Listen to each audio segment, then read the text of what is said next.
ሰባተኛው ሀገራዊ ምርጫ ግንቦት 24 2018 ዓ.ም እንደሚካሄድ የኢትዮጵያ ብሔራዊ ምርጫ ቦርድ አስታውቋል። ቦርዱ የ2018 ሰባተኛ ሀገራዊ ምርጫ የጊዜ አጠቃላይ ሰሌዳን ይፋ አድርጓል። የኢትዮጵያ ብሔራዊ ምርጫ ቦርድ የሰባተኛውን ሀገራዊ ምርጫ የቅድመ ዝግጅት ስራዎችን እንዲሁም የጊዜ ሰሌዳዎችን አስመልክቶ ለመገናኛ ብዙሃን መግለጫ ሰጥቷል። ቦርዱ ከፖለቲካ ፓርቲዎች፣ ከሲቪል ማህበረሰብ ድርጅቶችና ከሚዲያ አካላት ጋር ውይይት በማድረግ የምርጫውን የመጨረሻ የጊዜ ሰሌዳ ለህዝብ ይፋ ማድረጉን ተገልጿል። የኢትዮጵያ ብሔራዊ ምርጫ ቦርድ ፖለቲካ ፓርቲዎች ጋር በረቂቅ የጊዜ ሰሌዳው ውይይት አድርጓል።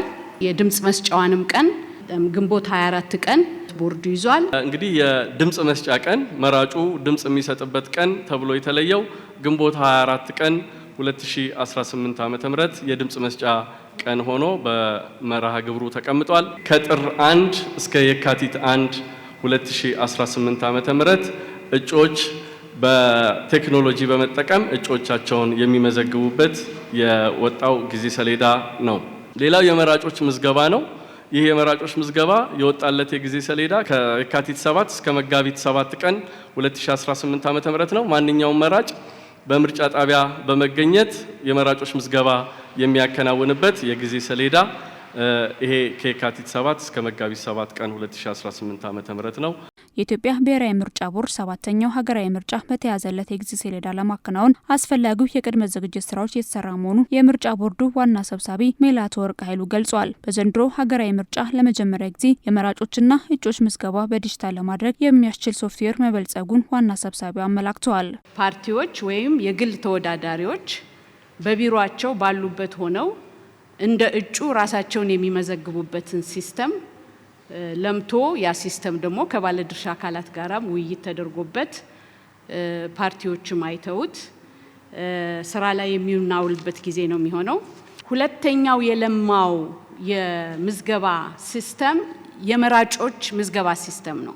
በሁለት አይነት መንገድ ነው ምርጫን ለማድረግ መዝገባን ለማካሄድ የተዘናዳ ነው ወይም የተዘጋጀ ነው።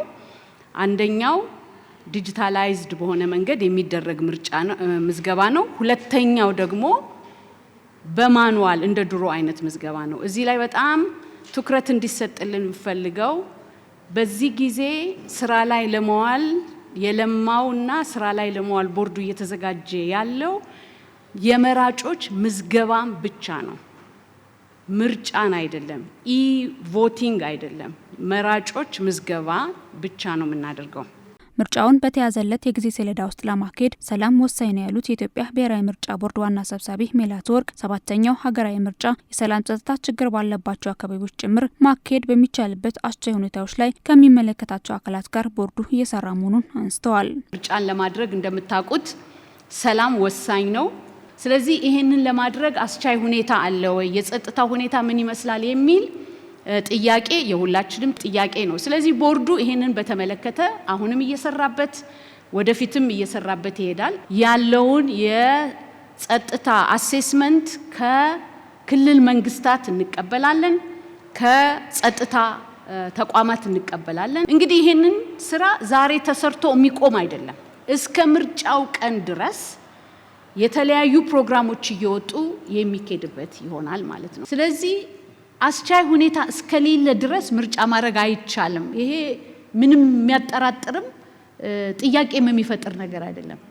አስቻይ ሁኔታ እስከሚፈጠር ድረስ ምርጫው ይራዘማል እዛ አካባቢ ማለት ነው። ስለዚህ አስቻይ ሁኔታ በሌለበት መደረግ አለበት የሚባለው አስቻይ ሁኔታ እስከሚፈጸም ድረስ እስከሚኖር ድረስ ጠብቆ ምርጫውን ከማካሄድ ውጪ አስቻይ ሁኔታ በሌለበት ምርጫ ቦርድ ተንቀሳቅሶ ምርጫ ማድረግ አይችልም። የኢትዮጵያ ብሔራዊ ምርጫ ቦርድ ቅርንጫፍ ጽሕፈት ቤቶችን ከማደራጀት አንስቶ የምርጫ ክልል አስፈጻሚዎችን የመመልመል ስራዎች የተሰሩ መሆናቸው ተመላክቷል። ምርጫ ጣቢያዎች ለመራጮች በተለይም ለሴቶች፣ ለአረጋውያንና ለአካል ጉዳተኞች ምቹ መሆናቸውን የመከታተል ስራዎች በተወሰኑ የምርጫ ጣቢያዎች መሰራቱ ተገልጿል። እንዲሁም ለመራጮች አጠቃላይ ስለ ምርጫ ትምህርት ለሚሰጡ 143 የሲቪክ ማህበረሰብ ድርጅቶች ምርጫ ቦርድ ፍቃድ መስጠቱ ተጠቁሟል። 22 ቅርንጫፍ ጽሕፈት ቤቶች አሉን። በእነዛ ቅርንጫፍ ጽሕፈት ቤቶች ስር ደግሞ ወደ 709 የሚሆኑ ምርጫ ክልሎች አሉ።